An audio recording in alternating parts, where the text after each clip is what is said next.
صبر کرنا چاہیے اور چھوڑنا نہیں چاہیے. اللہ پاک کی مرضی ہے، اور جب اللہ پاک کو منظور ہوگا تب انشاءاللہ تعالی یہ چیزیں اثر بھی لائیں گی. دوا کیسے کرتے ہیں؟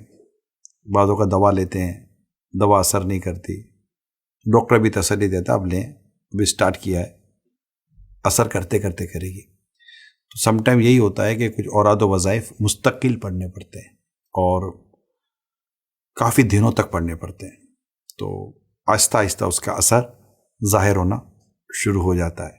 پھر ہم اس بات کو بھی تو نہیں جانتے نا کہ کون سی چیز مجھ سے دور ہوگی تو میرے لیے بہتر ہے، اور کون سی چیز میرے قریب رہے گی تو میرے لیے بہتر ہے.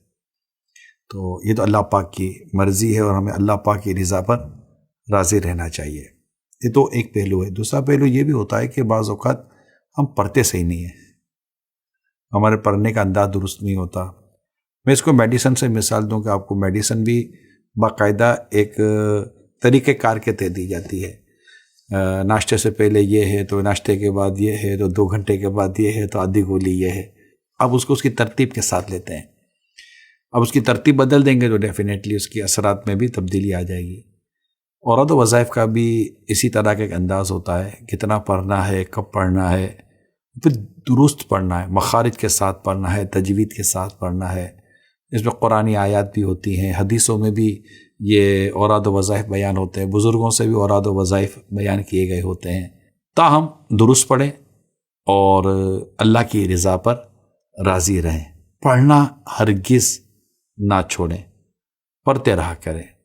اور اگر اس میں مزید آپ بہتری چاہتے ہیں تو جو اس یوں سمجھے کہ ماہرین ہوتے ہیں اور ہمارے اسپریچول کیور، روحانی علاج کے ماہرین ہیں ہوتے ہیں، ماشاء دعوت اسلامی کا باقاعدہ ایک شعبہ ہے، تو ان سے دوبارہ آپ رابطہ کر لیں. جیسے کہ بیماری دور نہیں ہے تو ہم ڈاکٹر سے رابطہ کرتے ہیں نا کہ ڈاکٹر صاحب کوئی دوا بدل دیں، تو ہو سکتا ہے کوئی ورد و وظیفہ ایسا کر دیا جائے کہ ٹھیک ہے اب یہ نہیں یہ بھی پڑھ لیا کریں، تو اس سے بھی فرق پڑتا ہے. اور یہ جو میں نے کہا یہ پریکٹیکل چیزیں لوگوں نے کیا ہے اور اس سے فرق پڑا ہے.